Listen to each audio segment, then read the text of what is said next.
Protesters are pushing for local governments to defund police departments due to systemic racism that has resulted in the deaths of Black Americans for years, including the killing of George Floyd. I'm going to break down what defund the police really means and how it could affect the Chicago Police Department. I'm Paige Barnes, Audience Engagement Editor for the Columbia Chronicle.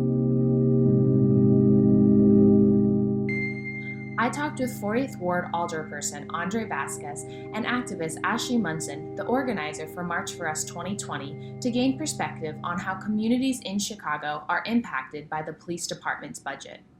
Do you support defunding the police, and what does that phrase mean to you? Yeah, what it means, and I know it sounds like different things to different people, is to divest from police budgets and be able to invest in more proactive public safety measures like counseling, dealing with food insecurity, housing the homeless, things that will create an environment where there is less crime, and therefore it's more of a preventative measure than what we currently do, which is a status quo that hasn't served us well.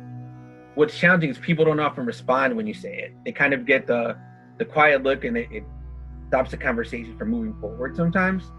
And I think that's the bigger challenge. But what people typically think about is that when you say a term like defund the police, that you're saying, let's wipe it to zero and make sure that there's nothing, right? And that's not what the conversation is.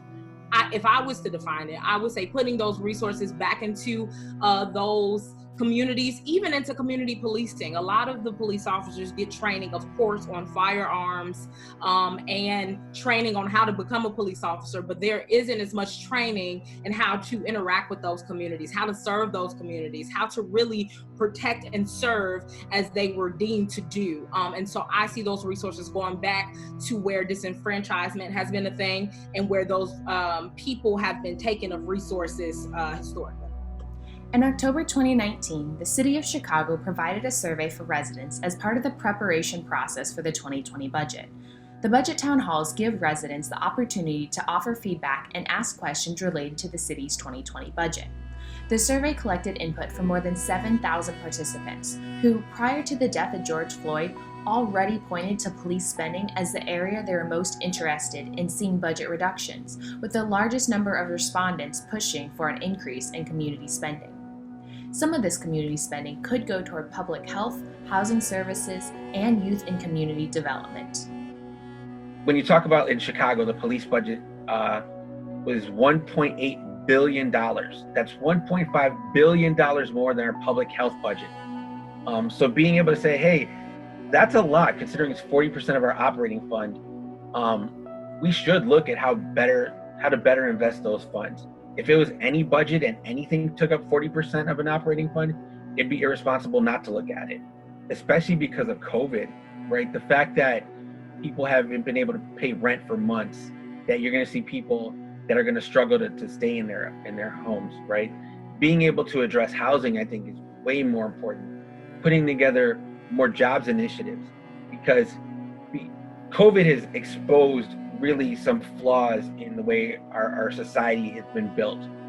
If we look at the history of Chicago, let's not just say the whole country, because the whole country is clearly seeing the same kind of impacts, but in Chicago, it's historically and through legislation been made a segregated city. That was by deliberate intent of law. And so that creates the kind of environment where certain communities were invested in, others were not. That lack of investment over generations, right? That lack of access to education, to jobs, to opportunity, to feeling supported, to feeling like a neighbor, to feeling equal, right? That inequity is what creates the environment that leads to crime. The Chronicle analyzed recent police data to see how this lack of investment in social services over generations may impact crime reports and police involvement with Black Chicagoans. The Chicago Police Department keeps track of uses of force incidents, which are defined as any physical contact either directly or through the use of equipment to compel a subject's compliance. Since 2015, there has been a little more than 480,000 arrests and just over 16,500 uses of force incidents. As of June, 74% of the subjects were reported as African American, while only 7% of the subjects were white. In Chicago, around 30% of the population identifies as Black or African American, while 49% identifies as white, according to census data. This means Black people are 17 times more likely to be subject to police force. The CPD also keeps a record of how many murder cases it solves. In 2019, WBEZ reported that murder cases involving white victims are twice as likely to be solved than murders with Black victims. So CPAC is the Civilian Police Accountability Council. It's an elected board that's proposed through ordinance. And what it would do is it would put community control of the police.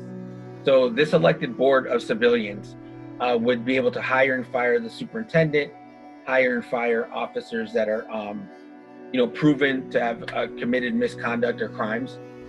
So really adding a level of true accountability, because what we currently have are oversight bodies that make recommendations, but they don't really have the power to move forward in that manner. Because so often we have police unions and a lot of different political factors that go into protecting some of the bad apples in the police department. But this CPAC is created or will be created to oversee some of the separate entities of the police department, so the different districts, and holding them accountable in a way that makes sense and that holds power. But in Chicago, Mayor Lori Lightfoot has been publicly opposed to the creation of CPAC because there are, quote, a number of things that are highly concerning, end quote. But she said she supports civilian oversight over the police department. On June 2nd, the mayor announced reform directives for the Chicago Police Department over the following 90 days, including establishing a new recruit program on police community relations, community policing, and have officers receive training from members of the community on the history of the neighborhood where they will serve. Police Superintendent David Brown, who was sworn in on April 22nd of this year, has been described as representing some of the best progressive police leadership today by former New York Police Department Commissioner Bill Bratton. Brown has even condemned some of the responsibilities pushed onto police officers.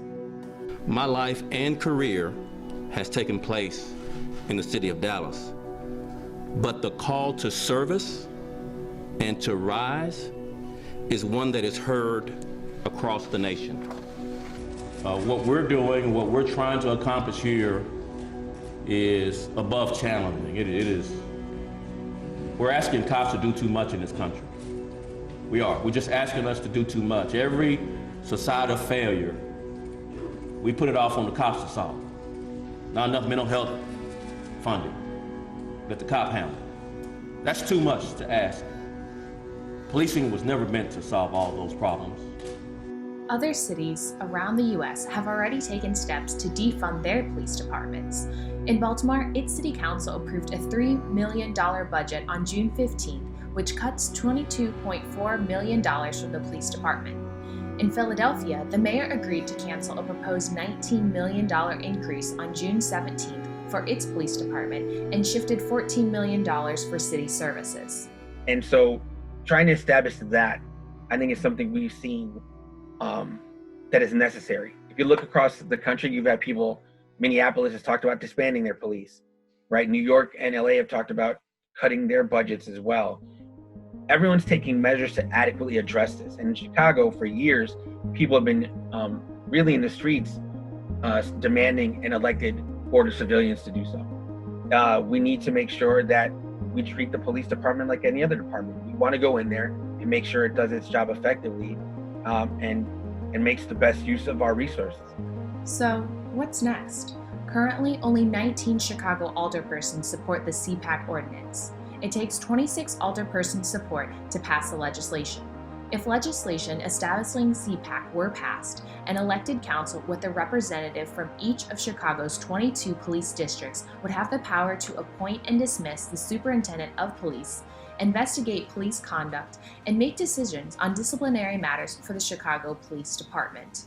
What I would want neighbors to think about, and what I would ask neighbors, is to really talk to your neighbors about the issue, right? I think it's really simple, especially in the world of like social media, to kind of be in your silo with people that agree.